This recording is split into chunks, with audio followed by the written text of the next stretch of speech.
नाज़रीन इकराम, ईरान के हवाले से अब तक की सबसे इंपॉर्टेंट डेवलपमेंट इस वक्त आ चुकी है। अमेरिकी सदर डोनाल्ड ट्रंप ने ईरान के हवाले से गैर मामूली बयान जारी किया है, जिसमें ईरान के लिए धमकी भी है और ईरान के लिए सरेंडर की ऑफर भी है। वहीं दूसरी जानिब ईरान ने भी अमेरिका के आगे सरेंडर से इनकार कर दिया है। दो टोक अल्फाज में ईरान की तरफ से यह इनकार किया गया है। इसकी तमाम तर डिटेल्स और इस वक्त ईरान की जो तैयारियां हैं वो आपके सामने रखनी है, और साथ ही साथ ईरान में इसराइल के एक जासूस को फांसी दी गई है। इसके साथ ईरान इस वक्त समुद्र में और बाकी अपने मिसाइल टेक्नोलॉजी और अपने ड्रोन्स को किस तरह से डिप्लॉय करने का मंसूबा रखता है, क्योंकि अंदाजा यही है और तमाम तर इशारे इसी जानिब हमें लीड कर रहे हैं कि कुछ बहुत बड़ा अमेरिका करने जा रहा है। ईरान ने जवाब भी जारी कर दिया ट्रंप की स्टेटमेंट का, उसे भी डिस्कस करना जरूरी है। लेकिन उससे पहले वही दरखास्त के हमारे चैनल को भारत, अफगानिस्तान, पाकिस्तान मुखालिफ मुतअद्दिद अकाउंट्स की तरफ से रिपोर्ट किया जाता है। इस रिपोर्टिंग का असर जाहिर करना आपके हाथ में है। इस वीडियो को लाइक करें, एक के बजाय ज्यादा से ज्यादा कॉमेंट्स करें, और अगर हो सके तो इस वीडियो को आपने मुख्तलिफ व्हाट्सएप ग्रुप्स जो है उनमें शेयर भी करना है। नाज़रीन इकराम, बगैर वक्त आया कि ये ट्रंप की स्टेटमेंट से आगाज करते हैं। ट्रंप ने सोशल मीडिया प्लेटफॉर्म जो है उसके ऊपर यह बयान जारी किया है। इसकी ट्रांसलेशन रख देता हूं आपके सामने। अमेरिकी सदर डोनाल्ड ट्रंप ने एक बार फिर ईरान को धमकी देते हुए बताया है कि एक बहरी बेड़ा तेजी से भरपूर ताकत, जोश और वाज़ेह मकसद के साथ ईरान की तरफ बढ़ रहा है। यानी अब इसने कहा है कि it is moving quickly with great power, enthusiasm and purpose. बड़ी ताकत के साथ, बड़े जोश के साथ, और इसका मकसद जो है वो भी वाज़ेह है। It is a larger fleet headed by the great aircraft carrier Abraham Lincoln. ये एक बहुत बड़ी फ्लीट है, एक पूरी फौज जो है वो इस जानिब रवाना हुई है, और इस फ्लीट को हेड कर रहा है USS Abraham Lincoln. Then that sent to Venezuela. इसने कहा कि जो हमने वेनेजुएला की तरफ भेजा था, ये उससे बड़ी फ्लीट को हमने इधर भेजा है। Like with Venezuela, it is ready, willing and able to rapidly fulfil its mission.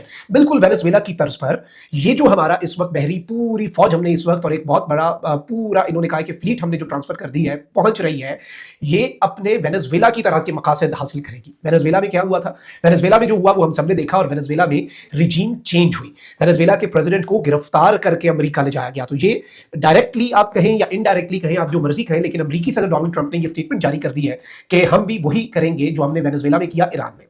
फिर कहते हैं it is ready, willing and able to rapidly fulfil its mission with speed and violence if necessary. बड़ी तेजी के साथ, और हम violence भी करेंगे। ये बड़ी अजीब सी और इससे खुली धमकी जो है वो नहीं हो सकती। फिर कहता क्या डोनाल्ड ट्रंप? डोनाल्ड ट्रंप कहता है hopefully Iran will quickly come to the table and negotiate a fair and equitable deal, no nuclear weapons and that is good for all parties. इसने कहा कि मुझे उम्मीद है कि अब ईरान भागता हुआ हमारे सामने आएगा, मेज पे बैठेगा और एक डील करेगा जिसमें नो न्यूक्लियर वेपन। अभी भी अमेरिका को ईरान के न्यूक्लियर वेपन्स के हवाले से बड़ी तशवीश है, और इस हवाले से चार अमेरिकी एक अखबार ने दावा किया था कि चार जो मुतालबात है वो अमेरिका के। एक तो ये कि पिछली अमेरिका की स्ट्राइक्स में 400 किलोग्राम हाईली एनरिच्ड यूरेनियम, इंतहाई अफजोदा यूरेनियम जो है वो बच निकला था।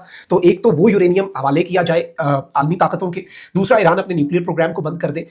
तीसरा ये है कि ईरान खित्ते के अंदर प्रॉक्सीज की सपोर्ट बंद कर दे। और चौथा, ईरान अपने लॉन्ग रेंज मिसाइल टेक्नोलॉजी पर भी काम छोड़ दे और अपने जो लंबी रेंज तक और लंबे फासले तक मार करने वाले मिसाइल हैं उन्हें भी सरेंडर कर दे। और ये कहता है कि time is running out, it is truly of the essence. वक्त हाथ से निकल रहा है और वक्त की कदर करें। As I told once Iran once before, make a deal. मैंने पहले भी ईरान को कहा था डील कर लो, they didn't, and there was Operation Midnight Hammer, a major destruction of Iran. कहता है कि मैंने इससे पहले भी ईरान को कहा था डील करो, ईरान ने नहीं किया। हमने ऑपरेशन मिडनाइट हैमर किया, B-2 बमबार तैयारे आए और ईरान की तबाही हुई। The next attack will be far worse. अगला हमला हमारा जो है वो इससे भी ज्यादा बुरा होगा, इससे भी ज्यादा शदीद होगा।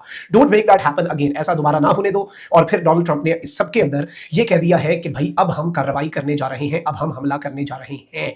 अब ये जो ट्रंप की स्टेटमेंट है, इससे ज्यादा क्लियर धमकी नहीं मिल सकती थी। इस वक्त अमेरिका एक नेवल ब्लॉकेड की भी बात कर रहा है, जो वेनेजुएला पर पहले लगाया, ताकि ईरान से जो तेल कुछ ममालिक खरीदते हैं अमेरिकी पाबंदियों के बावजूद, जिनमें चाइना सर फहरिस्त है, वो जो एक रास्ता है ईरान का वो भी रोका जा सके। और ईरान की इकोनॉमी जो ऑलरेडी सैंक्शंस की वजह से बहुत तबाही ऑलमोस्ट उसकी मची पड़ी है ईरान की इकोनॉमी की, लेट्स बी ऑनेस्ट, तो उसके हवाले से भी इन्होंने ये वाजे कर दिया। फिर इसके साथ ही साथ मैं आपको ये बता दूं कि अब ईरान के जो फॉरेन मिनिस्टर हैं अब्बास अराक्ची, उन्होंने एक स्टेटमेंट जारी की। वो कहते हैं कि negotiation proposal has not been presented by us. हमने कोई नेगोशिएशन का प्रपोजल नहीं दिया, क्योंकि वेस्टर्न मीडिया ये भी कह रहा है कि शायद अब ईरान मुज़ाकरात की मेज पर बैठेगा। उन्होंने कहा कि हमारी तरफ से नेगोशिएशन का कोई प्रपोजल नहीं है, और बहुत से मीडिएटर्स जरूर हैं जो हमसे रब्ता कर रहे हैं। बहुत से ऐसे ममालिक हैं जो ये हमें ऑफर कर रहे हैं कि भाई हम बात करवाते हैं। Different countries are trying with good intentions and we are in contact with them of course. मुल्क बहुत से ऐसे हैं जो अच्छी नीयत के साथ हमसे रब्ता कर रहे हैं और हम उनके साथ कॉन्टैक्ट में भी हैं, लेकिन उन्होंने कहा कि भाई हमारी तरफ से ऐसी कोई रिक्वेस्ट नहीं है। अब इसमें सबसे इंपॉर्टेंट चीज यह है कि ईरान ने अमेरिका के साथ नेगोशिएशंस, डील तो दूर की बात है, डील सेकेंडरी होता है ना, पहला